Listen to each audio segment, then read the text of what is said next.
Welcome students in my classes REIT Level 2 Science Maths Students। आज हम इस class में नेक्स्ट टॉपिक, लास्ट क्लास में हमने पढ़ा था जीवाणु कोशिका प्रोकैरियोटिक कोशिका की संरचना के कुछ फैक्ट्स। और जैसा मैंने आपको कहा था कि मैं यहाँ पे केवल इम्पोर्टेंट फैक्ट्स, इम्पोर्टेंट टॉपिक जो है वही आपको एक्सप्लेन करूंगा और वही आपको याद करनी है। हम डिटेल स्ट्रक्चर में नहीं जाएंगे। तो कल के बाद में आगे जो हमने करवाया था कोशिका भित्ति, बाह्य परत जिसको ग्लाइकोकैलिक्स बोला था, और कोशिका झिल्ली, इनके बारे में देख लेते हैं कौन कौन से क्वेश्चन बनेंगे। सबसे पहले हमने किया था कोशिका भित्ति। आपने देखा था कि बैक्टीरिया का जो डायग्राम बनाया था, इस बैक्टीरिया के डायग्राम में 3 लेयर बनाई थी और इस 3 लेयर में बाहर से नंबर 2 वाली जो लेयर है वो है कोशिका भित्ति। तो यहाँ पे क्वेश्चन क्या बन सकता है, कोशिका भित्ति, जीवाणु की कोशिका भित्ति किससे बनी हुई होती है? तो उसके लिए है म्यूकोपेप्टाइड्स। केमिकल का नाम है म्यूकोपेप्टाइड्स। तो जीवाणु की कोशिका भित्ति म्यूकोपेप्टाइड्स की बनी हुई होती है। जैसे पादप कोशिका भित्ति सेलुलोज की बनी हुई होती है। तो इसलिए थोड़ा सा ये दूसरा केमिकल नेम है, तो इसलिए स्पेशल है ये कि जीवाणु की कोशिका भित्ति म्यूकोपेप्टाइड से बनी हुई होती है। ये इंपॉर्टेंट है आपके एग्जाम के पर्पज से, ठीक है। दूसरा इसी के अंदर है, जैसे जीवाणु जो है वो प्रोकैरियोट्स में आते हैं और उसके दूसरे भी एग्जाम्पल हैं, माइकोप्लाज्मा, पीपीएलओ वगैरह जो है। तो इसमें माइकोप्लाज्मा जो है, इनमें कोशिका भित्ति जो होती है वो एब्सेंट होती है। तो दूसरा इसका इंपॉर्टेंट पार्ट्स हो गया कि माइकोप्लाज्मा जो एक प्रोकैरियोट्स हैं उनमें कोशिका भित्ति अनुपस्थित होती है, बाकी लगभग सभी में है, तो माइकोप्लाज्मा में ये अनुपस्थित है। तो 2 टॉपिक ये इंपॉर्टेंट हो गए। सेकंड लेते हैं बाह्य परत। बाह्य परत हमने कल डिस्कस की थी। सबसे बाहर वाली ये फर्स्ट जो परत है, इसको बोला था कल ग्लाइकोकैलिक्स। ग्लाइकोकैलिक्स के दूसरे नाम से भी आपको इसको ध्यान में रखना है, ग्लाइकोकैलिक्स, कैप्सूल, संपुटिका, अवपंक परत, ये नाम ग्लाइकोकैलिक्स के हैं, ठीक है। तो सबसे बाहरी परत जीवाणुओं की, सबसे बाहरी परत प्रोकैरियोट्स की ग्लाइकोकैलिक्स, कैप्सूल, संपुटिका, अवपंक परत जो भी है, इन सबके नाम जो है वो बाह्य परत में सम्मिलित हैं। या बोल सकते हैं कि बाह्य परत के ये सारे नाम हैं जो जीवाणु की कोशिका भित्ति में पाए जाते हैं। थर्ड लेते हैं कोशिका झिल्ली, सेल मेम्ब्रेन, प्लाज्मा मेम्ब्रेन। ये सामान्य रूप से प्रोटीन और लिपिड की बनी हुई सबसे आंतरिक झिल्ली होती है। प्रोटीन और लिपिड की बनी हुई सबसे आंतरिक जो है ये वाली, ये है सेल मेम्ब्रेन या कोशिका कला। तो ये प्रोटीन और लिपिड की बनी हुई होती है। तो ये इनके रासायनिक संगठन के बारे में महत्वपूर्ण टॉपिक्स हो गए। सबसे पहले बाहर जो सबसे बाहरी परत है बाह्य परत, उनके नाम हो गए, ठीक है। उसके बाद सेकंड परत कोशिका भित्ति के केमिकल रासायनिक पदार्थ म्यूकोपेप्टाइड्स, और माइकोप्लाज्मा में कोशिका भित्ति अनुपस्थित होती है। और थर्ड नंबर कोशिका झिल्ली जो है वो प्रोटीन व लिपिड की बनी हुई होती है। हाँ, तो नेक्स्ट जो इसके लक्षण है कोशिकांग। कल हमने इसके बारे में बात की थी, कोशिकांग के बारे में। इनमें कोशिकांग कौन कौन से उपस्थित होते हैं? तो मैंने 2 शब्द लिखे थे। अगर कोशिकांग पूछा जाए तो कोशिकांग इनमें राइबोसोम होगा और वो भी 70S प्रकार का। अगर इनमें ये पूछा जाए झिल्ली युक्त या झिल्ली परिबद्ध कोशिकांग पूछा जाए तो ये इनमें होंगे अनुपस्थित, ठीक है। नेक्स्ट लेते हैं केंद्रक। केंद्रक इनमें झिल्ली विहीन पुराना केंद्रक, इसके लिए लिखेंगे पुराना, आदिम, या लिख सकते हैं केंद्रक झिल्ली अनुपस्थित, ठीक है। तो यहाँ पे पुराना केंद्रक, कम विकसित केंद्रक या आदिम केंद्रक या केंद्रक झिल्ली अनुपस्थित वाला केंद्रक होता है। नेक्स्ट लेते हैं आनुवांशिक पदार्थ। आनुवांशिक पदार्थ इनमें कोशिका द्रव्य में उपस्थित होता है। आनुवांशिक पदार्थ सबसे पहले देखेंगे कहाँ होता है, कोशिका द्रव्य में होता है। तो प्रोकैरियोटिक के अलावा यूकैरियोटिक के अंदर आनुवांशिक पदार्थ केंद्रक में होता है और इनमें आनुवांशिक पदार्थ कोशिका द्रव्य में होता है, नंबर 1। दूसरे इसके बारे में, आनुवांशिक पदार्थ जो डीएनए है इनमें हिस्टोन प्रोटीन अनुपस्थित होता है। यहां पे थोड़ा सा देखते हैं कि हिस्टोन प्रोटीन क्या है। यूकैरियोटिक कोशिका के अंदर जो डीएनए होता है ये यूकैरियोटिक कोशिका का केंद्रक है और इस कोशिका के केंद्रक के अंदर जो आनुवांशिक पदार्थ होता है, यह आनुवांशिक पदार्थ दो चीजों से बना हुआ है, डीएनए प्लस हिस्टोन प्रोटीन। यहाँ पे डीएनए जो है वो आनुवांशिक पदार्थ है और ये हिस्टोन केवल इस आनुवांशिक पदार्थ को यहाँ पे अरेंज कर रहा है, व्यवस्थित कर रहा है। तो हिस्टोन इनमें आनुवांशिक पदार्थ के रूप में नहीं होता है। तो यहाँ पे जब आनुवांशिक पदार्थ के साथ में प्रोटीन की बात की जाती है तो प्रोकैरियोटिक में हिस्टोन प्रोटीन अनुपस्थित होता है। ठीक है, अब लेते हैं नेक्स्ट कोशिका विभाजन। Next is गुणिता। गुणिता का मतलब होता है कि अगर आनुवांशिक पदार्थ, ये भी इसमें है, अगर ये आनुवांशिक पदार्थ गुणसूत्रों में परिवर्तित हो जाए और अगर गुणसूत्र अकेले रहें, युग्म में नहीं रहें, तो ये व्यवस्था कहलाती है अगुणित। और अगर यही गुणसूत्र जोड़े में रहे तो ये व्यवस्था कहलाती है द्विगुणित। ठीक है, तो यहां पे हमेशा जो है गुणिता जो होगी वो है अगुणित, यानी कि अगर गुणसूत्र उपस्थित होंगे तो वो कभी भी जोड़े नहीं बनाएंगे, अकेले रहेंगे। बहुत इंपॉर्टेंट फैक्ट्स है कि इनकी गुणिता कैसी होती है, वो अगुणित होती है। ठीक है, नेक्स्ट लेते हैं कोशिका विभाजन। अब यहाँ पे देखते हैं कि कोशिका विभाजन कैसा होता है। हमें पता है कि कोशिका विभाजन सामान्य रूप से मैंने बताया था आपको कि 3 प्रकार का होता है, असूत्री, समसूत्री और अर्धसूत्री। तो समसूत्री अर्धसूत्री नहीं होता है, इनमें केवल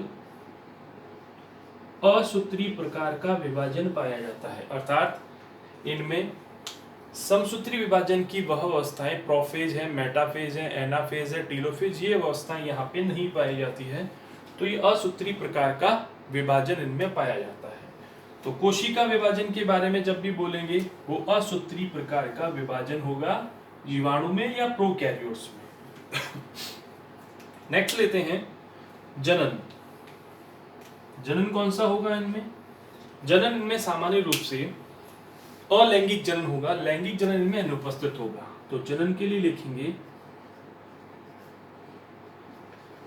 अलैंगिक जनन, यानी वह जनन जिसमें केवल एक जनक भाग लेता है और यह जनन बिना किसी विशिष्ट अंगों के, यानी बिना विशिष्ट जनन अंगों के या जनन कोशिकाओं के द्वारा होता है। तो इस जनन को बोलते हैं अलैंगिक जनन।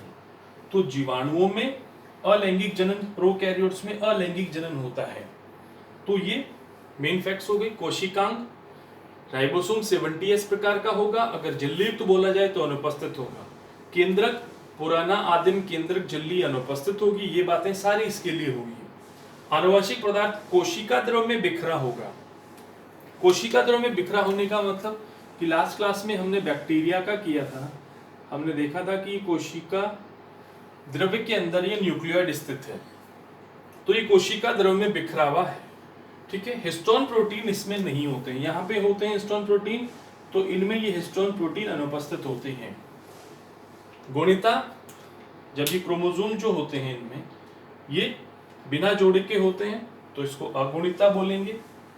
कोशिका विभाजन असूत्री प्रकार का होता है और जनन इनमें अलैंगिक प्रकार का होता है, यानी कि एक ही जीवाणु से कई सारे जीवाणु बनेंगे और किसी विशिष्ट जनन की आवश्यकता नहीं होगी।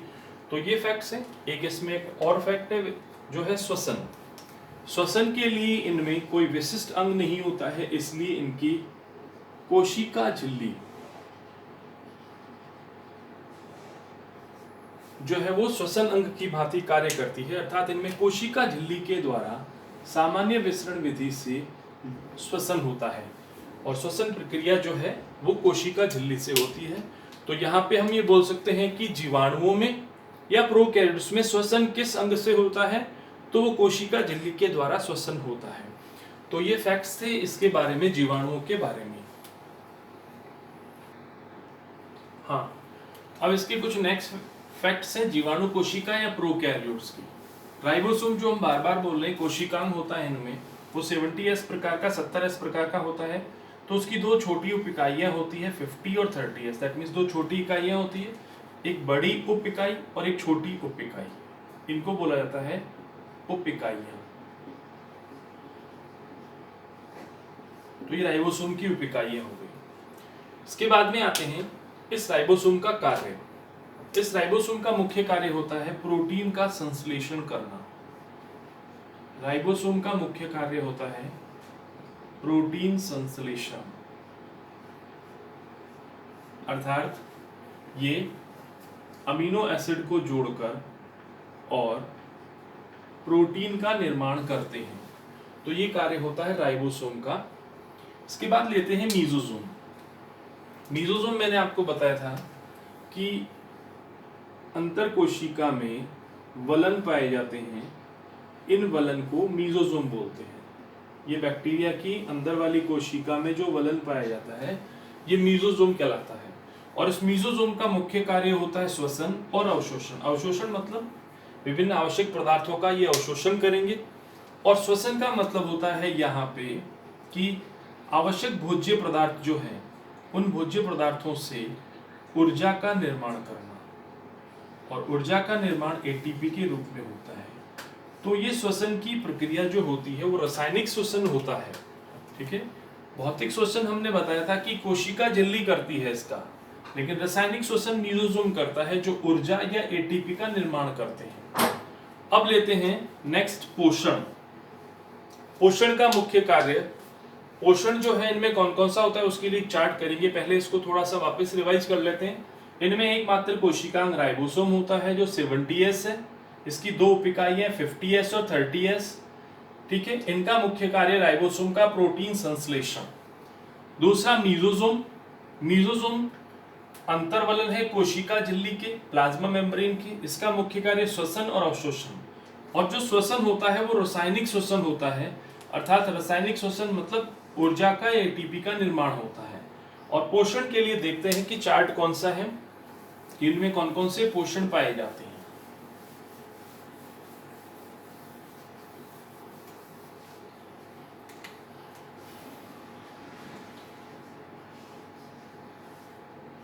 तो पोषण के लिए यहां पे हम इनको दो भागों में बांट सकते हैं प्रोकैरियोट्स को। सबसे पहले स्वपोषी, दूसरा है परपोषी। यहां पे स्वपोषी का मतलब हुआ कि ये पोषण अपना स्वयं बनाते हैं। तो स्वयं बनाते हैं तो उनके लिए हम आगे दो विभाजन और कर देते हैं। एक को बोलेंगे प्रकाश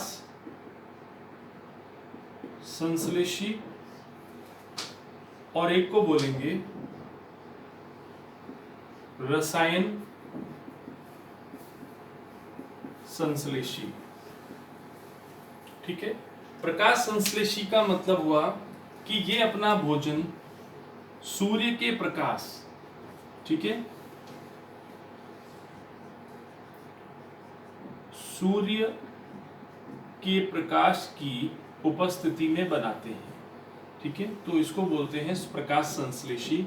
इसका उदाहरण है ग्रीन हरित शैवाल। ये एक प्रकार के जीवाणु होते हैं, इनको साइनोबैक्टीरिया भी बोलते हैं। रसायन संश्लेषी जीवाणु के अंदर हाइड्रोजन जीवाणु, सल्फर जीवाणु ये आते हैं जो किसी विशिष्ट रसायन की सहायता से अपना भोजन बनाते हैं। तो यहाँ पे जीवाणु में पोषण दो प्रकार का, स्वपोषी यानी अपना भोजन स्वयं बनाते हैं, दूसरे पे निर्भर नहीं रहते हैं। स्वपोषी दो प्रकार के हो गए, अगर ये प्रकाश ले रहे हैं तो प्रकाश संश्लेषी, अगर ये भोजन बनाने के लिए कोई रसायन ले रहे हैं तो रसायन संश्लेषी। प्रकाश संश्लेषी और रसायन संश्लेषी के आगे उदाहरण है। प्रकाश संश्लेषी का है ग्रीन ब्लू ग्रीन एल्गी, नील हरित शैवाल, साइनोबैक्टीरिया, कुछ भी बोल सकते हैं इसको। ये एक टाइप का साइनोबैक्टीरिया यानी बैक्टीरिया है और ये सूर्य के प्रकाश से भोजन बनाता है। इसके पास में भोजन बनाने के लिए प्रकाश वर्णक उपस्थित होते हैं और प्रकाश संश्लेषण अंग जैसे लैमिना बोलते हैं वो उपस्थित होते हैं। रसायन संश्लेषण में हाइड्रोजन और सल्फर उपस्थित होता है। ठीक है, तो ये पोर्शन हो गया, इससे काफी पॉइंट्स बनेंगे, मैं इसको वापस हाईलाइट कर देता हूं। पोषण स्वपोषी, स्वपोषी में प्रकाश संश्लेषी अगर है तो यहाँ पे ये फैक्ट इंपॉर्टेंट है इसका कि ब्लू ग्रीन एल्गी, जो ब्लू ग्रीन एल्गी है इसको नील हरित शैवाल, नील हरित शैवाल ब्लू ग्रीन एल्गी, तो नील हरित शैवाल जो है वो इसका उदाहरण है। और यहाँ पे hydrogen bacteria, sulphur bacteria, iron bacteria इसके उदाहरण है। नेक्स्ट लेते हैं परपोषी। परपोषी मतलब ये अपना भोजन स्वयं नहीं बनाते हैं, ये अपने भोजन के लिए दूसरे पे निर्भर रहते हैं, तो इनको परपोषी बोलते हैं। तो इन दोनों को छोड़कर जितने भी बचे हुए हैं बैक्टीरिया या प्रोकैरियोट्स वो सारे के सारे परपोषी की श्रेणी में आते हैं। तो ये हो गया इनके जीवाणु के अंदर पोषण। यहाँ पे केवल एक ध्यान रखना है कि नील हरित शैवाल का उदाहरण, नील हरित शैवाल प्रकाश संश्लेषण करता है तो प्रकाश वर्णक भी होंगे इसके पास में, और प्रकाश अंग वर्णक के साथ में प्रकाश संश्लेषण का अंग जो होगा उसको लैमिला बोलेंगे। तो ये दो चीजें ध्यान रखनी है, प्रकाश संश्लेषी वर्णक या प्रकाश वर्णक होगा और दूसरा लैमिला होगा जो इसमें प्रकाश संश्लेषण करेगा। क्योंकि पूछा जा सकता है कि प्रकाश संश्लेषी अंग कौन सा होता है, तो प्रकाश संश्लेषी अंग के रूप में इसमें केवल लैमिला पाया जाता है।